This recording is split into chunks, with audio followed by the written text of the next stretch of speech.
The views and opinions expressed on this program are not necessarily those of this station, JVC Broadcasting Management, or its sponsors.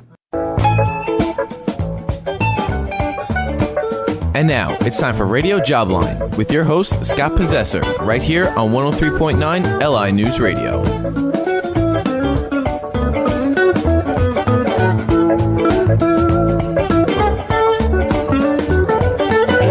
Welcome, everybody. It must be Saturday afternoon from 2 to 3 p.m., or it might be Wednesday night from 9 to 10 p.m. We're here for you twice a week to talk about your career, look at the talent pools, look at the job market, look at the workplace, look at the issues of today. Before I really start the show today, I can't begin without doing a shout out to the people of Israel. I mean, once again, under attack. There are many Americans in Israel, up to 100,000, I understand. So they are now in a war zone as well. We just wanted to do a shout out, tell you we love you, we're thinking of you, and all the people that have loved ones in Israel are thinking of you as well. It's actually a downbeat show today, because wait until you hear the topic. The topic is climate change and what it's causing in the job market, what it's causing to our wallets, what's causing the economy. So I have found a fabulous expert to be on the show today to talk about the impact of climate change. Now I'm going to steal something from him. His name is Keith Rizzardi, by the way, an old friend. He wrote an open for the show that I'm going to steal because it looks great. I think he thought he was going to read this, but that's not the way it works here. So here's what Keith said. Our society has a misconception. Climate change crisis is not some abstract thing happening in the distant future. It is now. Whether we like it or not, our planet is changing and it's affecting our wallets. Today we're going to have a hard conversation. The facts are sometimes depressing. Still, every challenge is an opportunity, and there are things we can do. There are jobs out there, too, related to climate change. Let's start with some context. Ice is melting. Seas are rising. In Alaska, Louisiana, and even Staten Island, people have been forced to relocate. A tornado hit Raleigh, North Carolina, Hawaii, and Canada burned, and the smoke covered New York City.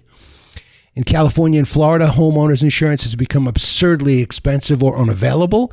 The nation had a record heat wave with unprecedented temperatures. I believe, my guest can correct me if I'm wrong, this was the hottest year in history, or at least as far as we measured it. We run our air conditioning more, and we're paying bigger bills. But maybe climate change can be reimagined. Perhaps it's also an opportunity. Here to discuss all this with me is a brilliant guy. My guest is Professor Keith Rizzardi, a Long Island native. He's an experienced environmental lawyer who served as a U.S. Department of Justice trial attorney in Washington, D.C., and who spent years working on the Everglades restoration in Florida. He's currently a professor at the Nova Southeastern University Shepherd Broad College of Law near Fort Lauderdale, Florida. Welcome, Keith. Scott, thank you so much for the invitation. I'm excited to be part of the show today. I know. And like I said, as if we don't have enough problems in the world, we also have another war now to deal with Israel. So it's a bad scene out there. You got war, famine, all the things that you dream and hope you'll never have, Keith. But like we started out saying, climate change is already here. I mean, I'm going to give you an example, Keith, before you get rolling, of how it's already impacted my business. Okay? So I'm in the executive search business. One of the areas that we place people in is called restoration. These are the trucks that you see all over the roads that go into a burned out house and get rid of the mildew, fix it up.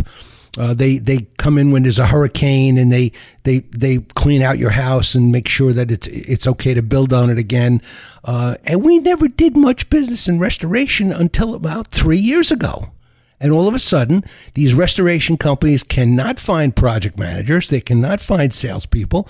They're not getting the manpower they need to actually run their companies because there's so much demand. And this has just happened in the last few years. So what we're seeing is a result of climate change that's actually a positive. An industry has sprouted wings and taken off.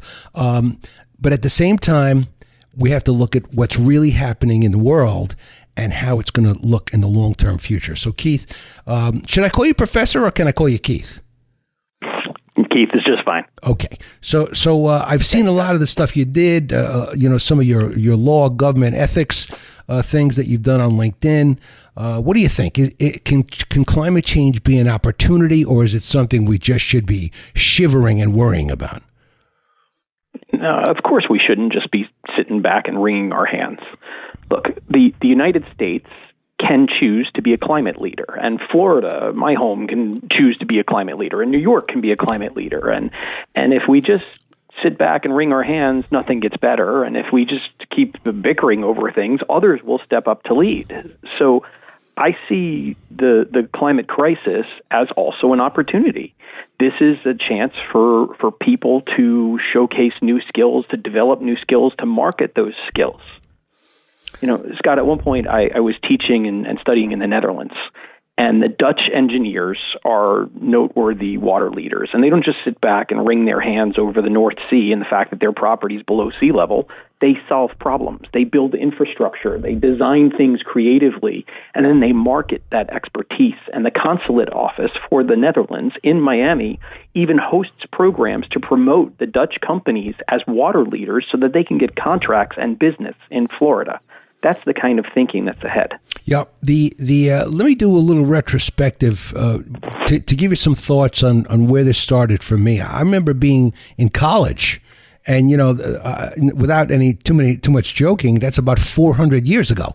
And when that was going on, there was all talk about the continental shelf, the various icebergs melting, the ice shelf melting, and so on. And this is going back, I'm afraid to say how many years, but many decades. Okay, so it's been going, and then you read it's accelerating, and you start getting more worried. Big chunks of ice are falling off glaciers. The ocean rose a degree this year, if I'm not mistaken. That's huge. That's a tremendous rise. It seems like it's accelerating, Keith. Am I right, or has this stayed at a steady pace? No, it is accelerating, and unfortunately, it tends to be accelerating at the high side of our projections. So we've got these experts and these modelers who go out there and they figure out what's going to happen to the ocean or what's going to happen to the flood events, and they have their prediction ranges because, as with everything, there's always a range of uncertainty in science. And unfortunately, things do tend to be trending on the upper side of our predictions, not the lower, which means it's worse for us, not better. Right. So yes, your instinct is right. And yes, the ocean rise over time will be a problem. Scott, one thing Go. So something I want to point out is when we talk about sea level rise, a lot of people think that this isn't a problem now because it's not going to affect me until decades from now. My property will be fine. And what people lose sight of sometimes is just a few inches of sea level rise can totally slow the way that water drains. And then the flooding that happens in your backyard is because the water's not draining off your property as quickly as it used to. And that's one of the things we're going to have to engineer our way around, and there will be jobs because of that. There will be infrastructure jobs, and there will be flood control jobs, and there will be opportunities for people. Right. Keith, did you see the footage? I know you're down in Florida. Did you see the footage of Brooklyn just a couple of weeks ago? Yes, sir. I mean, there was some enormous amount of rain, and Brooklyn was buried under 3 feet of water. Now we're talking about Brooklyn, not some exotic land. That is very disturbing when you're watching New York City subways fill up with water, water on the tracks, 3 feet high. So you start wondering where is all this leading, and why is it getting faster? And here was my next point. My time point. It was the Beijing Olympics. Do you remember the Beijing Olympics? You could not see more than 20 feet in front of you. The air was just so impure and so polluted and so filled with particles that the Beijing Olympics was basically a blur. I don't remember anything that happened during that time, but I remember being shocked by the change in climate, at that time. And then I've been reading recently about the coral reefs. and how the rise in ocean temperature could impact the coral reefs. And talk about, if you would, what would happen as a result of if the coral reefs were to be destroyed in some way. So our reefs are an amazingly important part of our ocean ecosystems. There's a very substantial percentage of our fish are somehow connected to the reef environments. So right off the bat, it's going to affect fisheries.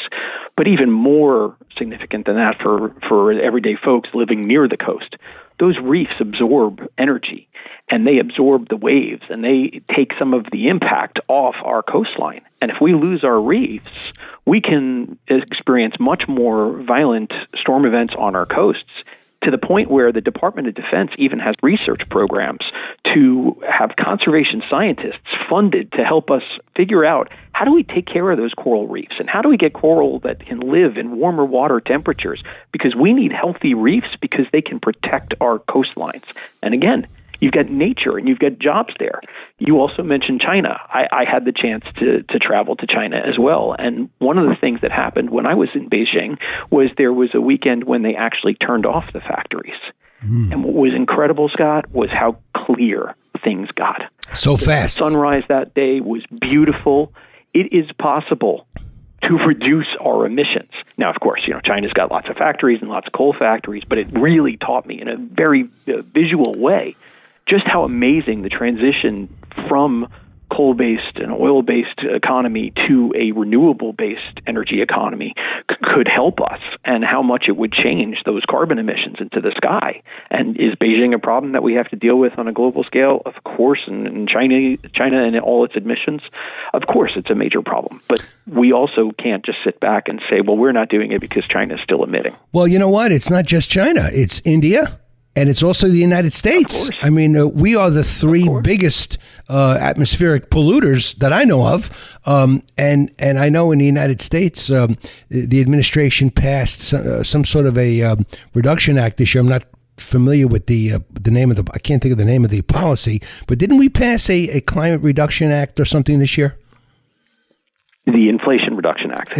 Yes, sir. Inflation, but nothing to do with climate?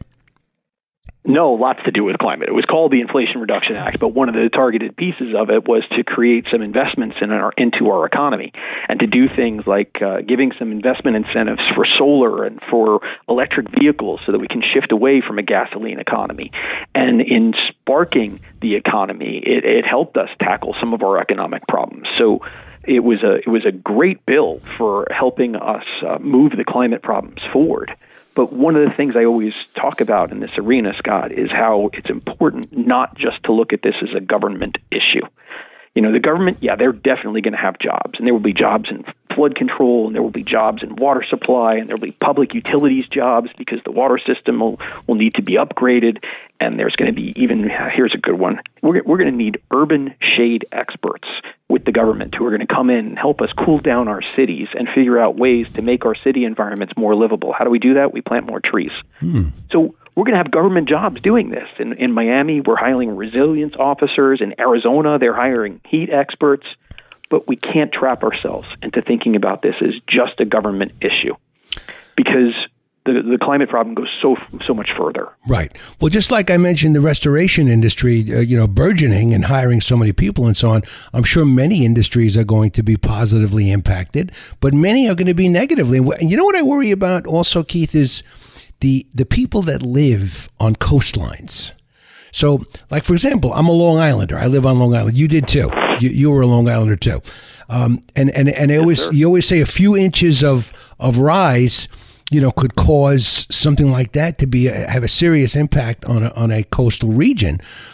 What happens to all of the real estate property value that is ultimately a coastline? And we have, God knows, thousands of miles of coastline here in this country. That is the multi-billion-dollar question, Scott. I wish I had some easy answer to that.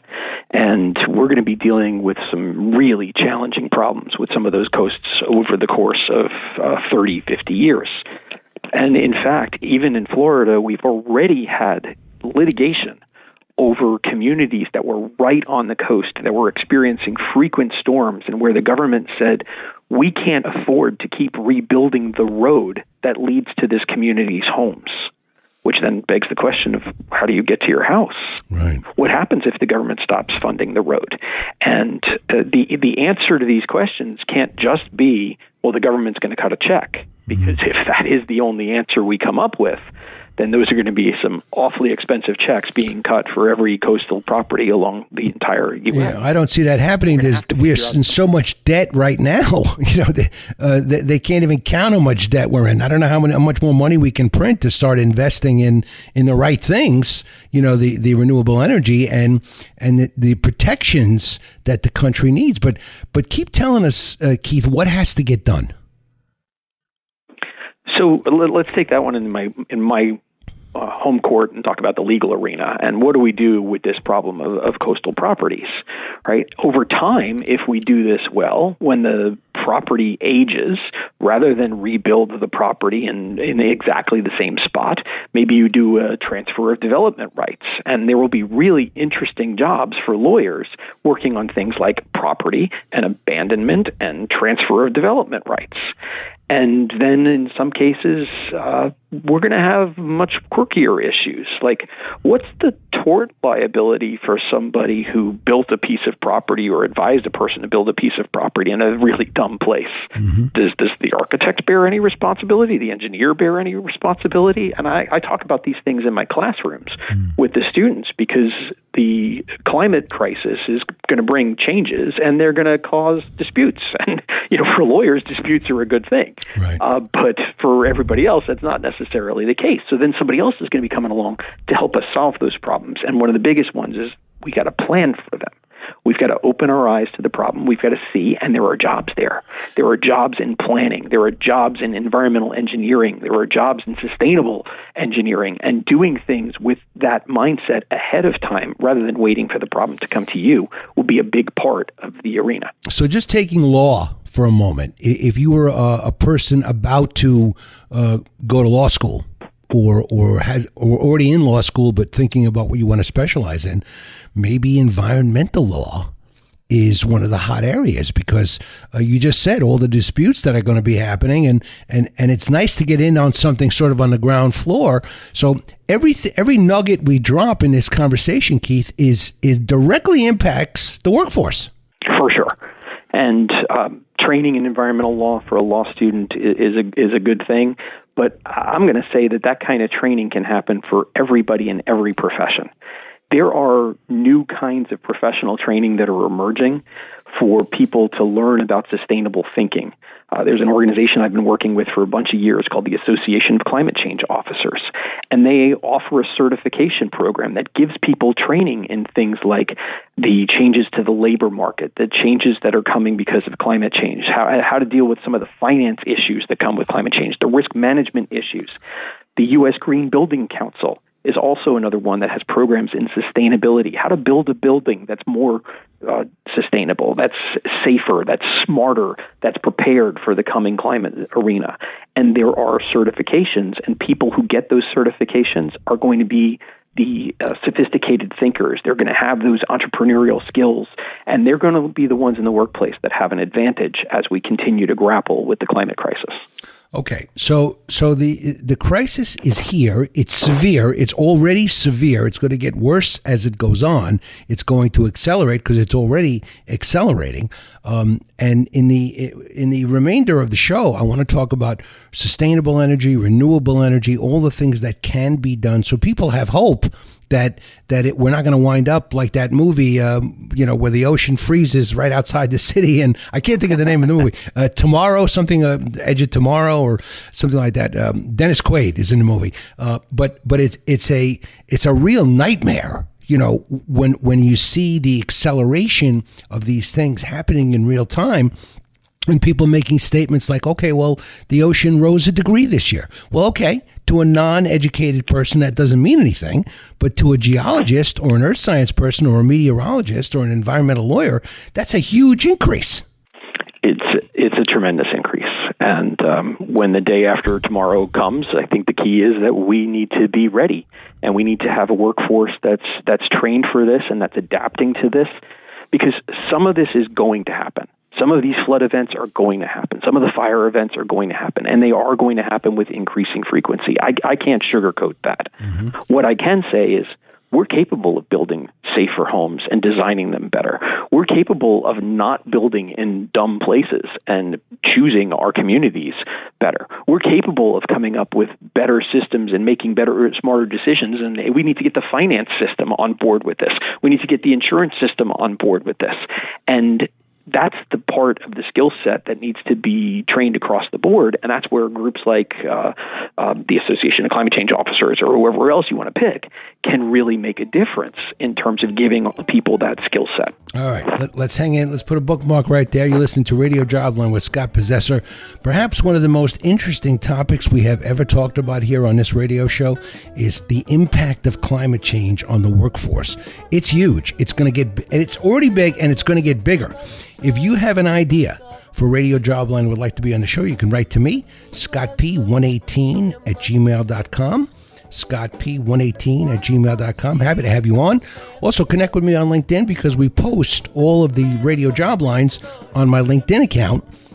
So if you connect with me, they'll come right into your news feed every week in case you missed the show. We've got a news break coming up. Stay with us.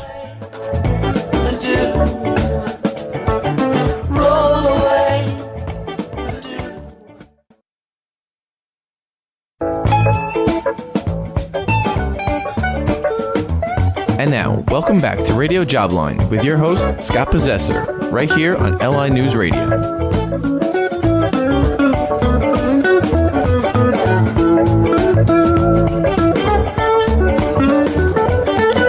Welcome back, everybody. Our hearts are a little bit heavy on Radio Jobline today, thinking about the people of Israel and the Americans that are in Israel right now, and the hostages and the torture and whatever's going on there. It's a very, very downbeat day, certainly for me, and I know lots of you. And I also happened to pick a topic today that is something that really needs to be addressed, but it's also sort of a downbeat topic, but we can make it an upbeat topic if we talk about the positives that can come out of climate change. And we plan to do that in this segment. Joining me is an old friend, Keith Rizzardi, and I'll do a shout out to Bill Rizzardi, his dad, who is gone now, but left this planet, but hopefully he is in a better place. And that's how I met Keith, through his brother and his father. And Keith, welcome back. Thanks, Scott. All right, so let's the first thing I want to talk about that it really irritates me is the resistance to climate change. So people, I mean, Greta Thunberg is out there, really ridiculing most of the politicians of the world because nobody was seeming to get it. And, now it does seem as though at least the current administration gets it. What's to say is going to happen in the future? But there's so much resistance. People say, oh, it's natural. This is just a natural. It gets colder. It gets warmer. We're not doing anything wrong. Nobody's polluting. So there's this ridiculous resistance to understanding climate change and believing that climate change is real. What would you say to those people, Keith? Aside from the fact that they're wrong, yes. I also point out that many of them have an ethical responsibility. If you're a professional, you've got a duty of competence. And as part of that duty of competence, you need to know some of the facts. And just because you read it on blog.com doesn't make it accurate. You need to be actually looking at the information out there. And when the global community of scientists are all telling you this is a real problem, and you continue to say we're not going to do anything, that problem's not going to go away. It's going to continue, and it's going to be unsolved. Look, Scott, we have three choices in this debate. We can either mitigate, which means we can confront the problem, and we can try to reduce the harm. We can adapt to what Mother Nature sends at us. Or the third choice is we can suffer. And I choose the first two. And those folks who are denying, they're choosing to let the rest of us suffer. They're saying they're going to be just fine, and then we're all going to have to deal with the consequences. And you and I both know we've dealt with the consequences in our own wallets and the giant air conditioning bills we just paid. Right. It seems as though people are coming around a little bit in the last, I'm going to say 5 years. It seems like some people that were resistant 5 years ago maybe are not as resistant today. But the people that claim that this is a natural phenomenon not caused by humans, sometimes I want to wring their necks because it's so obvious if you saw the Beijing Olympics and you've been listening to the show today that this is man-made and that it's up to us to stop it. You can check the web pages right now for NOAA, the National Oceanographic and Atmospheric Administration, or for NASA. Those are actually the rocket scientists who are studying the planet. Mm-hmm. Across the board, they will show you the massive changes in the planet. And if you want to say that this happened something back in the eras before the dinosaurs, well, that's great, but that means that back then the ocean was also lapping on the shores of Georgia, or actually more like Tennessee in some places. So the ocean was way higher back then, and we would not have much of the coastline if we were going to revert all the way back to those historic dates. So the whole debate over whether or not this is consistent with the natural climate cycles is silly. Humanity has lived in a much more narrow bandwidth, and we need to try to stay somewhere within our bandwidth of what the planet's temperatures are and what the planet's conditions are. And that's why people talk so much about mitigation and adopting things like renewable energy projects. And by the way, Scott, there's jobs there. Yeah. There's jobs in solar, there's jobs in wind. And think about this one. We're going to have those systems for a long time. There are maintenance jobs there too. There's the installation jobs, there's the maintenance job, and down the road, there's going to be the recycling. Who's going to be doing that? We're going to be taking those solar panels off when they're obsolete, and somebody's going to be the entrepreneur who figures out how are we going to recycle them, retrofit them, and get them back on other roofs. Right. So that's a couple of job markets you just created right there, Keith. We also have noticed an increase in solar companies that are looking for salespeople, looking for technicians, looking for project engineers, and so on. So that's another direct impact of renewable energy on the workforce, on the economy. And let's keep talking about it. What about wind power? I mean, you see these things under construction now out in various oceans not too far from the shore. How much are we getting from that? Wind power is a little bit more viable right now, but right in my backyard in Boca Raton, they're doing research on ocean wave energy and how to capture that wave energy in an amazingly renewable resource, and that's going to be out there in the conversation in the future. So sure, but fixing the climate footprint's not just about the energy piece, Scott. Remember, we've got also electric vehicles, which are we're starting to skim the surface of that, and already the electric vehicle boom is making a difference. And we got a strike going on in Michigan because people in the labor market are trying to get a little bit more of the revenue from the success of the companies selling electric vehicles. So that's actually a good sign because it's showing that the humanity is starting to shift to EVs. And that same thing's going to happen with other large-scale devices. Air conditioners, refrigerators, appliances, and all of those things, as they shift over to be higher levels of efficiency, they need maintenance. In the construction arena, you said how you had the exposure to restoration. Mm-hmm. We're going to have reconfiguring. And people are going to start realizing, my AC bill is getting really high. It'd be really smart if I could do some things to my house to insulate better and to get smarter. And the window technology has gotten better. The door technology has gotten better. The insulation's gotten better. And people are starting to retrofit because, hey, lo and behold, I can protect my wallet a little bit by doing some of these things to improve my house. Let's talk about solar a little bit. The reason I want to hit on solar is because sometimes you see these, I don't know if they're real, these commercials that say, well, if you live in this area, your utility is going to reduce the cost of the installation of solar panels. I do remember it right here on Long Island. I don't know if it's still going on. I don't think it is, but I'm sure in other parts of the country it is. But that seems like a fabulous idea. If we all had solar panels on our roofs, how much would that help? It would help a tremendous amount. And if we start localizing our energy production, and then we also don't need to be expending massive money on a network and a grid, and we can make the grid less expensive along the way because we're able to provide our own local energy, that could be huge. But of course, how do we pay for all that is an issue. That's why I mentioned the Inflation Reduction Act, because it was one piece that helped incentivize it. But we also have to figure out how do we get that thing on our roof.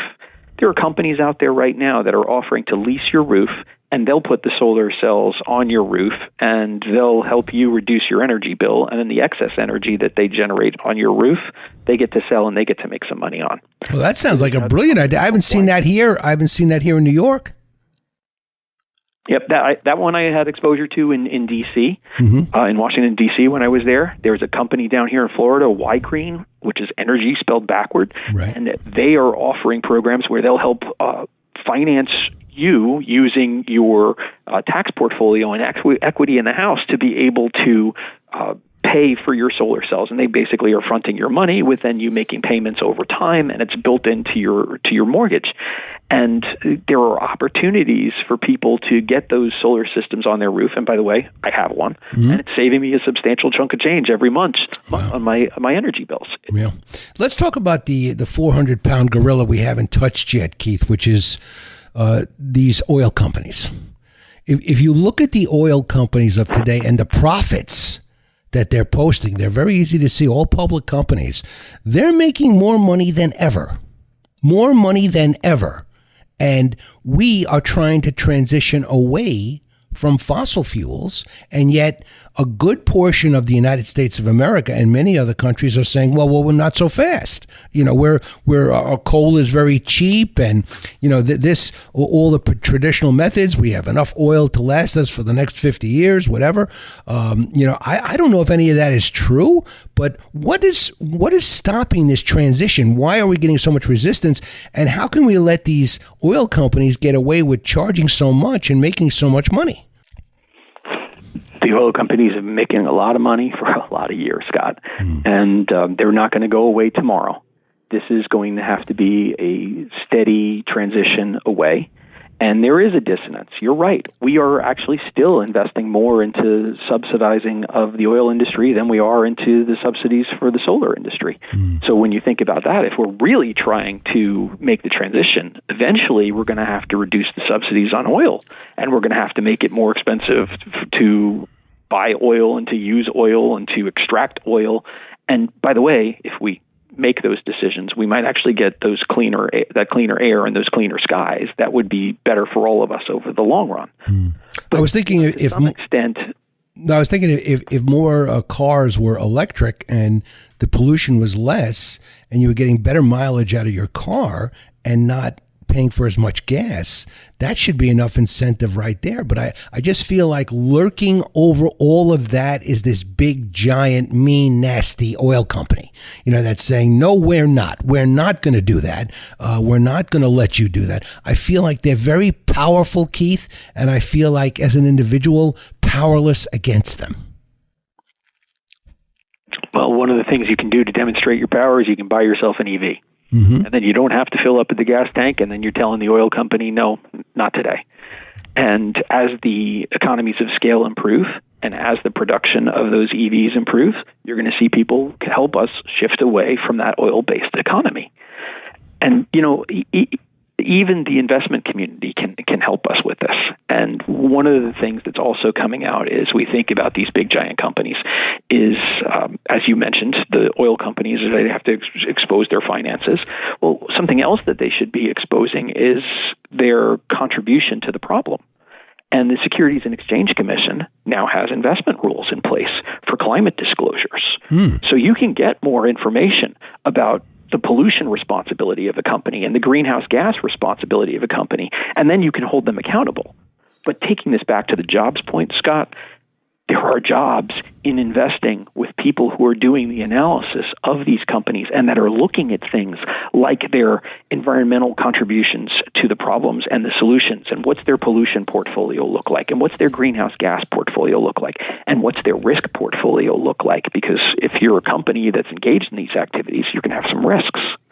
All right. So in the world of finance, there's another, like we said with law, that you could be an environmental lawyer. Well, in the world of finance, it sounds like you're suggesting there should be a sector of that investment community or financial community working on saving money through renewable energy. there are people who are getting trained and skilled with environmental, social, and governance. We call it ESG in investing. Some people look at that and think it's controversial because they dislike some of the standards for labor, or they dislike the standards that are being imposed by OSHA.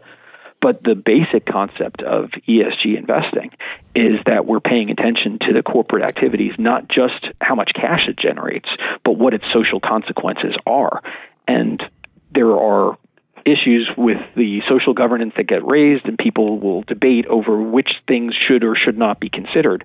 But at least on the E part of ESG and that environmental piece, evaluating a company's pollution footprint and evaluating a company's greenhouse gas footprint is a really important part of the puzzle. Evaluating whether or not the company is an owner of coastal real estate that is likely to be flooded in the near future, like many of those oil companies are. That should be part of its investments disclosures too.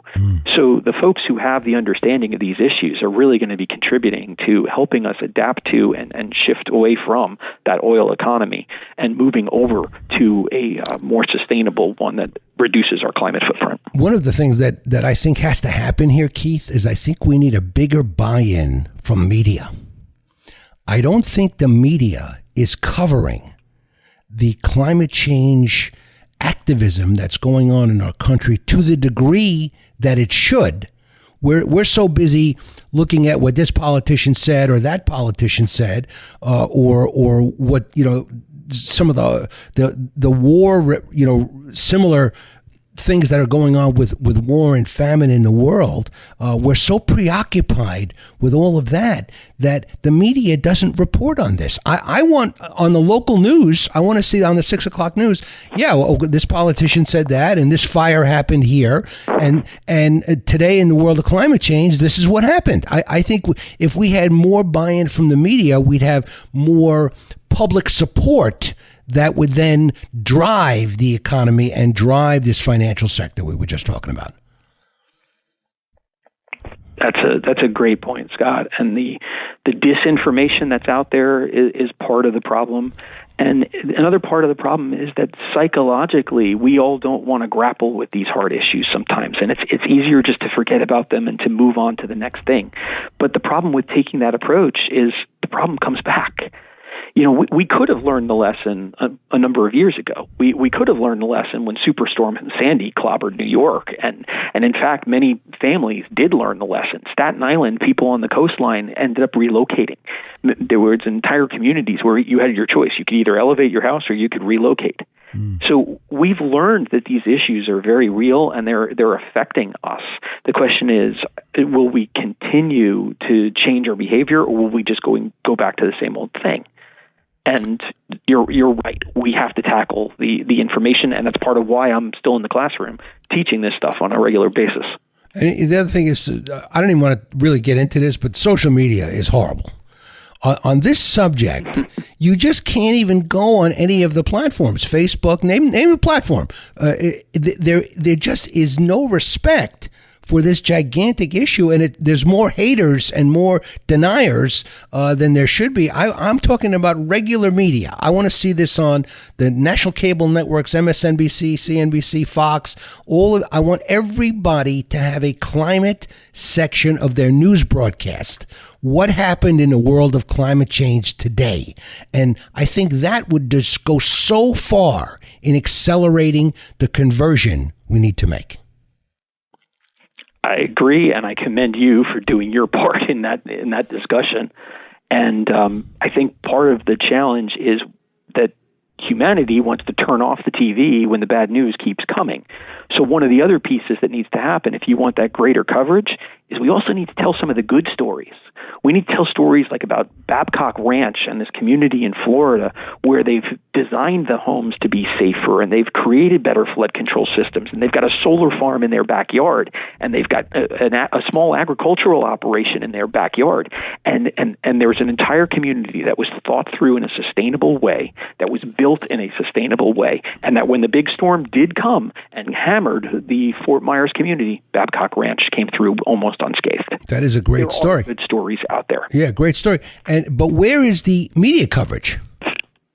Why don't I know about that? Well, I'm a person that reads everything I can read, and I'm particularly interested in this subject. Why wasn't I told about that? See, this is what's bothering me. I think that the media has to wake up and stop saying, well, this judge said that, this person said this politician. No, that's not the main story. The main story is let's save the planet. Let's save the planet. Let's not talk about who's right. Is it better to be a Democrat? Is it better to be a Republican? No, that doesn't matter anymore. You need to save the planet. And that is why I'm angry at the media. I understand your view, and sometimes I have those emotions, and then I go back to trying to solve my problem one student at a time and one listener at a time. So, hopefully I can convince a few of your listeners today, Scott, that there are jobs out there, and if they get out in front of these issues, they can really have an impact on that planet, and every individual can be contributing to that solution. There's a great old Pogo cartoon. It said, "We have met the enemy, and he is us." I like to say we've met the solution, and it is us. We can do things. And Babcock Ranch is just one good example of how we can do things that would really improve our future. I would like to have a greater mobilization of humankind involved in this, so that we could give the power that it needs to overcome the oil companies and the deniers and people who are fighting against the transition to renewable, sustainable energy. That, I think, would be very, very helpful. By the way, is there a great publication or something people can read or subscribe to about this subject? Well, I subscribe to every news feed I can on my cell phone and on my computer and my laptop. So I'm constantly reading. And you mentioned social media being a downside. Well, sometimes it's a good side, and I'm going to give a shout out to Catherine Hayhoe, who is a person that on a regular basis publishes the good stories. She's out there giving us the good news and things where scientists are making a difference. How do you spell her last name? Hayhoe. Okay. We are almost out of time, Keith. I'm going to invite you right now, live on the air, to a part 2. We've got to do a part 2 because we just didn't cover enough ground because it's just such an overwhelmingly gigantic topic. So Keith Rizzardi is not done with Radio Jobline. I warn you, Keith, and listeners, you pay attention. We'll be announcing that soon. You've been listening to Radio Jobline with Scott Possessor. Want to be on the show? Write to me, scottp118@gmail.com. Happy to have you or your idea on the show, and connect with me on LinkedIn, because if you missed this show, I'm going to post it on LinkedIn in a few days. Have a great week, everybody. Happy hunting.